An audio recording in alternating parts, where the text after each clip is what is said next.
Assalamualaikum warahmatullahi wabarakatuh. Alhamdulillah wa syukurillah wassalatu wassalamu ala rasulillah Sayyidina Muhammadin ibni Abdillah wa ala alihi wa sahbihi wa man tabi'ahu wa mawala. Teman-teman sekalian, semoga teman-teman sekalian senantiasa diberikan nikmat kesehatan dan kehidupan sehari-harinya diberkahi oleh Allah Subhanahu wa taala. Video ini dibuat untuk menyelesaikan tugas tafsir mata kuliah tafsir ayat dan hadis ahkam dengan dosen pengampu Bapak Edi Susilo MHI. Pada kesempatan kali ini saya akan menyampaikan kajian ayat dan hadis tentang jihad dan qital atau perang, yang akan dibagi menjadi beberapa bagian. Yang pertama, A. Ayat Al-Quran tentang jihad atau qital perang. B. Hadis tentang jihad dan qital perang. C. Kandungan hukum ayat dan hadis tentang jihad dan qital atau perang. Dan D. Saya menggabungkan kasus dan analisa tentang jihad atau perang. A. Ayat dan Al-Quran tentang jihad dan qital atau perang. 1. Ada pada Quran Surat Al-Hajj ayat 78 yang bunyinya A'udzubillahi minasyaitonirrajim wajahidu fillahi haqqa jihadah, yang artinya berjihadlah kamu di jalan Allah dengan jihad yang sebenar-benarnya. Quran Surat Al-Hajj surat ke-22 ayat 78.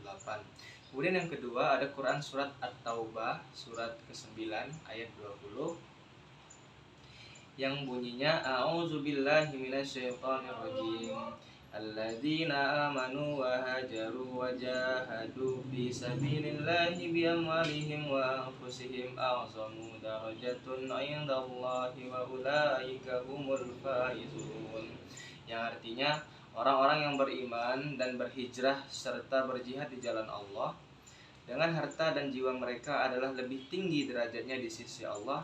Mereka itulah orang-orang yang memperoleh kemenangan. Quran Surat At-Taubah ayat ke-20. B. Hadis tentang jihad dan qital atau perang. Rasulullah sami'tu qala ghairatahu aba annal musayyab ibn sa'idu akhbarani qala Zuhriya an Sa'aibu akhrabanal Yamani Abu wa hadasana al-qanis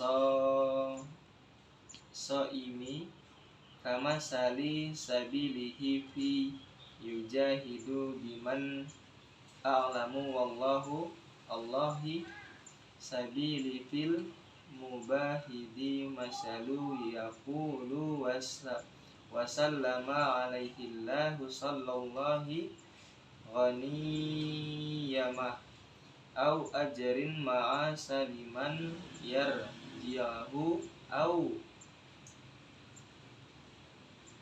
au al jannata yudkhilahu anhu yatawaffa bi an sabilihi fil mujahidillahu wa tawakkal, yang artinya telah bercerita kepada kami Abu al-Yaman telah mengabarkan kepada kami Su'aib dari Az-Zuhri berkata telah bercerita kepadaku Sa'id bin al-Musayyab bahwa Abu Hurairah radhiyallahu an berkata, aku mendengar Rasulullah sallallahu alaihi wasallam bersabda, perumpamaan seorang mujahid di jalan Allah, dan hanya Allah yang paling tahu siapa yang berjihad di jalannya, seperti seseorang yang melaksanakan puasa saum dan berdiri sholat terus-menerus. Hadis riwayat Al-Bukhari nomor 2579. Kemudian C, ulangi hadis kedua. Ahsana lakinna faqala ma'akum wa nabahidu na'azu alallahi rasula ya qultu qalat anhallahu radiyal mu'minina am anisata an alaihillahu sallallahu rasuli min haza tu sami iza ba'dal hajja ada'u fala Anisatu faqalat mabrur hajjul hajju wa ajmalahul jihad wasallam. Yang artinya dari Aisyah Ummul Mukmin radhiyallahu anha berkata, "Wahai Rasul, apakah kami tidak boleh berperang dan berjihad bersama kalian?" Maka beliau menjawab, "Akan tetapi buat kalian jihad yang paling baik dan sempurna adalah haji, yaitu haji mabrur." Maka Aisyah radhiyallahu berkata, "Maka aku tidak pernah meninggalkan haji sejak aku mendengar keterangan dari Rasulullah SAW ini." Hadis ini hadis riwayat Al-Bukhari nomor 1728. Kemudian C, kandungan hadis ayat, hukum ayat dan hadis tentang jihad dan qital atau perang. Jihad dalam Al-Quran, ajaran Islam yang mengatur seluruh aspek kehidupan manusia, dari masalah-masalah yang bersifat individual atau privasi sampai kepada masalah kemasyarakatan dan negara. Menurut Andi Aderus, mengatakan bahwa ulama membagi jihad ke beberapa bagian sesuai dengan objek jihad yang didefinisikan. Sebagian ulama membagi jihad kepada dua macam, yaitu jihad mal, jihad dengan harta, dan jihad nafs, jihad dengan diri atau jiwa raga. Pendapat mereka ini didasarkan dari beberapa firman Allah Subhanahu wa taala dalam Al-Qur'an yang berulang kali menyebut dua bentuk jihad tersebut. Menurut Ibnu Qayyim, jihad terbagi ke dalam tiga bentuk, jihad mutlak, jihad hujjah, dan jihad am. Pembagian ini dilatar belakangi di kondisi umat Islam pada saat itu, sehingga Ibnu Qayyim membagi jihad berdasarkan cara yang digunakan dalam menegakkan keadilan dan kebenaran. Jihad mutlak adalah bersabar menghadapi musuh di medan perang. Islam melarang umat Islam memulai suatu masalah, bahkan melakukan peperangan. Ajaran Islam memberikan aturan-aturan yang sangat ketat sehingga etika dan moralitas senantiasa terjaga meskipun di medan perang. Kontak senjata dalam pandangan Islam adalah jalan terakhir yang tidak bisa dihindari di saat semua jalan diplomasi sudah tertutup. D. Kasus dan analisa, yaitu tentang pelanggaran metode bom bunuh diri yang terjadi di Bali. Pelanggaran bom Bali adalah metode jihad dengan menggunakan bom bunuh diri. Syafi'i Ma'arif berargumen bahwa bom bunuh diri Yarik bertujuan membunuh orang lain, padahal orang itu belum tentu memiliki kesalahan yang dilegitimasi oleh againa. Merupakan pelanggaran kemanusiaan yang bertentangan dengan hati nurani. Meskipun Imam Samudra alias Abdul Aziz menolak penggunaan kata bunuh diri, tetapi memilih istilah amariyat istiyad jihad, operasi mati syahid.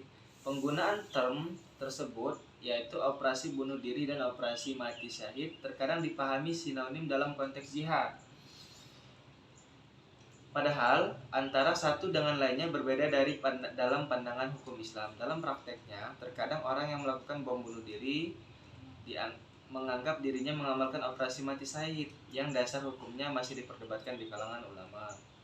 Sebelum pembahasan tentang hukum bom bunuh diri merajut pendapat ulama, maka terlebih dahulu akan diuraikan tentang hukum terorisme. Melihat dampak yang ditimbulkan oleh aksi terorisme berupa korban jiwa adalah orang-orang yang tidak berdosa, penghancuran fasilitas umum seperti perkantoran, rumah sakit, transportasi baik darat, udara maupun laut, hilangnya rasa aman masyarakat, maka Majelis Ulama Saudi Arabia dan Majelis Ulama Indonesia atau MUI sebagai representasi institusi dan fatwa personal dari imam lainnya seperti Al-Qardawi menetapkan fatwa mengenai terorisme.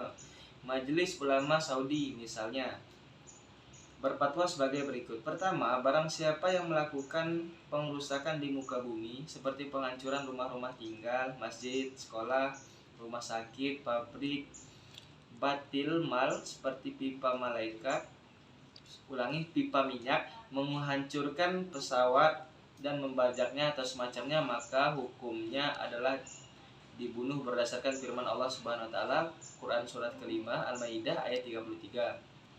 Kedua, sebelum dieksekusi, tertuduh haruslah terlebih dahulu diinvestigasi sebagai pelaksanaan asas praduga tak bersalah dan hendak dilakukan sesuai prosedur syariat dalam Islam.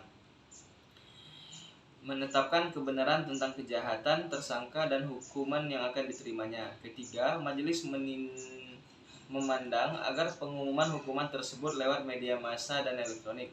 Selain itu, MUI membedakan antara terorisme dan jihad. Terorisme adalah kejahatan transnasional, merupakan tindakan kejahatan terhadap kemanusiaan dan peradaban yang menimbulkan ancaman serius terhadap keamanan dan kedaulatan negara,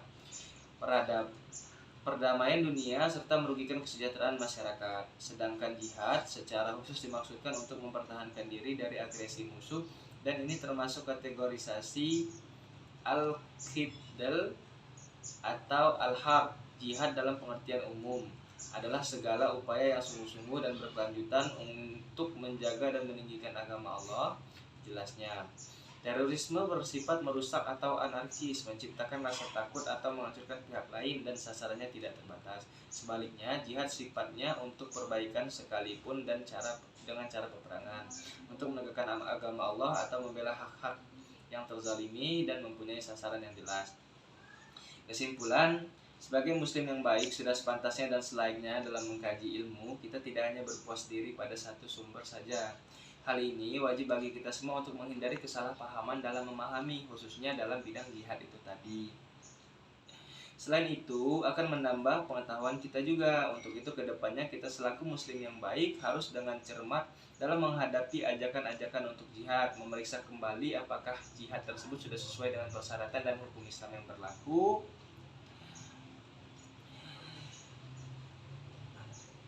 sehingga kita bisa menjadi muslim yang baik. Dengan begitu, kedepannya tidak akan ada lagi dari kita yang menjadi korban kesesatan ataupun aliran sesat. Semoga kita senantiasa dijaga oleh Allah Subhanahu wa Ta'ala dan diberkahinya kehidupan kita sehari-hari ke depannya. Demikian presentasi saya, Ogi Andriko, NPM 2021020439, kelas G, jurusan Hukum Tata Negara. Adapun kesalahannya saya mohon maaf. Saya akhiri, wabillahi taufiq wal hidayah. Wassalamualaikum warahmatullahi wabarakatuh.